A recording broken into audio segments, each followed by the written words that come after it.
ઉમરાળા પોલીસે 24 કલાકમાં 4.5 લાખના સોનાના દાગીના ચોરીનો ભેદ ઉકેલ્યો।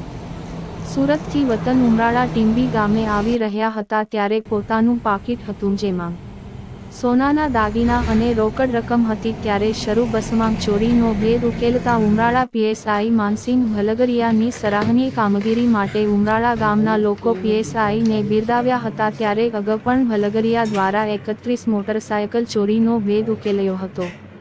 ત્યારે આજે ખાનગી ટ્રાવેલ્સમાં ટીંબી ગામે આવતા ગીતાબેન નરેશભાઈ ભીગરાડિયાએ ઉમરાળા પોલીસમાં ફરિયાદ નોંધાવી।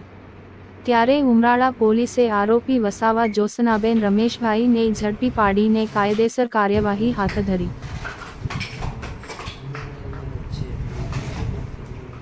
ઉમરાળા પોલીસ સ્ટેશનમાં સુરતથી અમરેલી જતી જે ખાનગી ટ્રાવેલ્સમાંથી મહિલાનું પર્સ ચોરી થયાની ફરિયાદ નોંધાઈ હતી, જેના આરોપીને મહિલાને ગણતરીની કલાકમાં ઉમરાળા પોલીસે ઝડપી પડ્યા હતા। સમગ્ર ઘટના શું?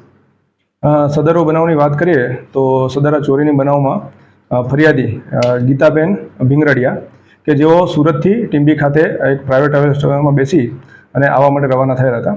તેઓ જ્યારે ઉમરાળા પહોંચ્યા ત્યારે એમનું એક પર્સ કે જેની અંદર રોકડ રૂપિયા તેમજ દાગીના મૂકેલા હતા, એ પર્સ છે એ ચોરી થઈ ગયાની તેમને જાણ થતાં તેઓએ તાત્કાલિક ઉમરાળા પોલીસ સ્ટેશનનો સંપર્ક કર્યો હતો। ઉમરાળા પોલીસ સ્ટેશન દ્વારા આ બનાવની ગંભીરતાને ધ્યાને લઈ અને તાત્કાલિક ગુનો નોંધી અને સદરુ ચોરીનો ભેદ છે એ ઉકેલવા માટે પ્રયત્નો હાથ ધરવામાં આવ્યા હતા। ઉમરાળા પોલીસ સ્ટેશન દ્વારા ટેકનિકલ સોર્સિસ તેમજ હ્યુમન સોર્સિસની મદદથી આ સમગ્ર ચોરીનો જે ભેદ છે એ ઉકેલી કાઢ્યો હતો।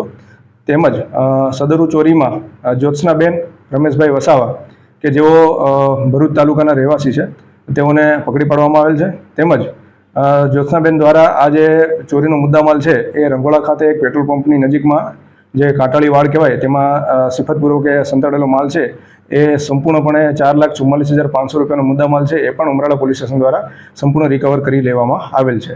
કોઈ ગુનાહિત ઇતિહાસ ખરો મહિલા? હાલ ગુનાહિત ઇતિહાસ છે એ બાબતે તપાસ ચાલુ છે, જેવી આપને મળશે તો અમને જાણ કરશું।